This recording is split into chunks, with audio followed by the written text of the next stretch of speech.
Before she was a writer, before she was a reader, Judy Sussman was a newborn whose birth, as recounted in family lore, was like a scene from a novel she would someday write. The story goes like this. It was February 12th, 1938, a cold winter night, and Essie Sussman, overdue with her second child, went into labor. On the way to the hospital, she and her husband stopped off at her mother's house on nearby Westfield Avenue to leave their 4-year-old son David with his grandmother, Ida Rosenfeld, whom he called Nanny Mama. Because Essie already had a boy, she hoped the baby was a girl. It was a hope that neither she nor her husband would speak out loud, because as everyone knew, it was bad luck to wish for things.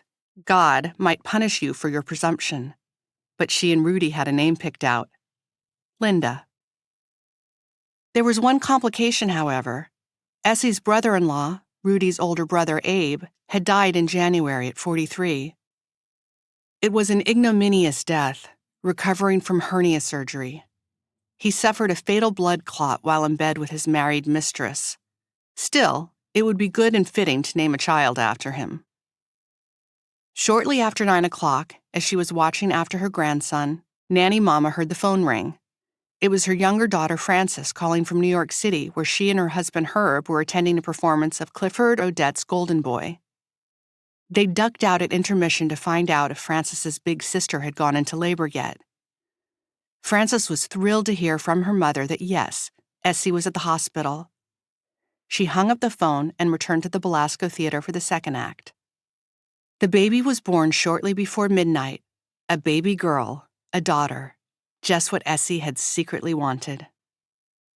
The next morning in the hospital, Rudy and Essie looked at their baby girl and decided that she wasn't a Linda. They tossed around other names, and they decided that maybe Linda was, in fact, Judith. Judith. That had a nice ring to it. But what about Rudy's brother Abe and the Jewish tradition to name a baby after a dead relative? Sometime in the next couple of days, Rudy visited a rabbi. It may have been Pinchas Teitz, his mother's rabbi, who was one of his patients. "Rabbi," Rudy said to him, "we want to honor my brother Abe, but we also want to name our baby girl Judith." Fortunately, the rabbi had a solution.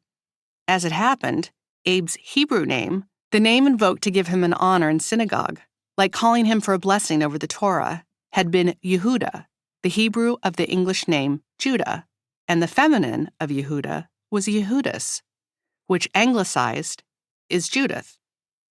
Hence, Judith was an entirely appropriate name to honor her late Uncle Abe. They named her Judith Marcia Sussman. They'd call her Judy. It's impossible to fact-check a family legend, but really, why should we? There's a reason families tell some stories and not others. It's about the family's sense of itself, how it wants to be seen. Its collective narrative, its identity. As it comes down to us, this family legend is loaded with significance, describing a mashup of traits, coming from the two sides of her family, that would define Judy's cultural inheritance. For example, in this legend, the family is close, in multiple ways. They're geographically close, with the Rosenfelds and many of the Sussmans settled in Elizabeth, New Jersey. Children can be dropped off at their grandmother's on a moment's notice. They stick together, do for each other, check in on each other. Hence the detail about Frances calling her mother at intermission. From the Sussman side, there is religious observance with an ongoing connection to orthodoxy. Rudy attended Rabbi Teitz's Orthodox shul with his mother until she died, and a general reverence for tradition, including the Ashkenazi practice of naming a baby for a dead relative. And for Judy's parents, the rabbi is a figure of some stature to be consulted at life's milestones. The family knows sadness, early death, but they aren't so pious that they won't name a child for an uncle who died in his mistress's bed. Perhaps they even enjoy the gallows humor.